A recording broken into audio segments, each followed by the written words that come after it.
The choking haze caused by the forest fires in Sumatra and Kalimantan have long affected neighboring countries like Malaysia and Singapore. Over the last 2 decades, the most significant haze outbreaks occurred in 1997 and 2013. But experts say that this year's could be the worst yet. Let's put it in perspective.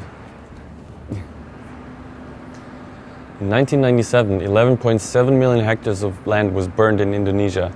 That's an area almost 163 times the size of Singapore. In Germany, where I come from, the total greenhouse gas emissions was about 912 million tons last year. But in just 3 weeks, experts say this year's carbon emissions from Indonesia's burning forests alone have already surpassed this level. Experts estimated the 1997 haze cost a total of $12.6 billion loss in economic activity across Southeast Asia.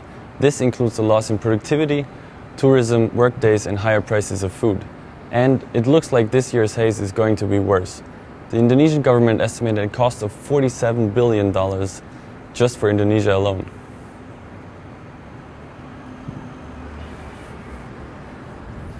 In 1997, tourism was hit the hardest. Over 1,100 flights were disrupted and losses amounted to almost $82 million. This year we're already seeing several flights in Indonesia, Malaysia, Singapore and even southern Thailand being cancelled or disrupted.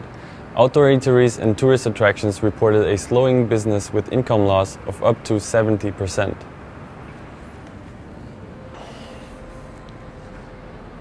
The healthcare sector is struggling as well. This year, reports say at least 136,000 Indonesians suffer from respiratory problems. There are also unverified reports of haze-related deaths, including those of 2 schoolgirls.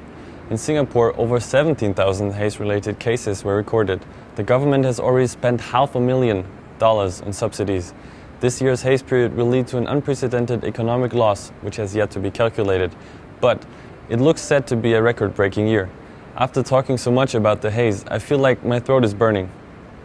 I might have to make a trip to the doctor, but don't forget to include my medical expenses into the total cost of haze. This is Laurin Ivetic, reporting from Singapore. Back to you, Crystal.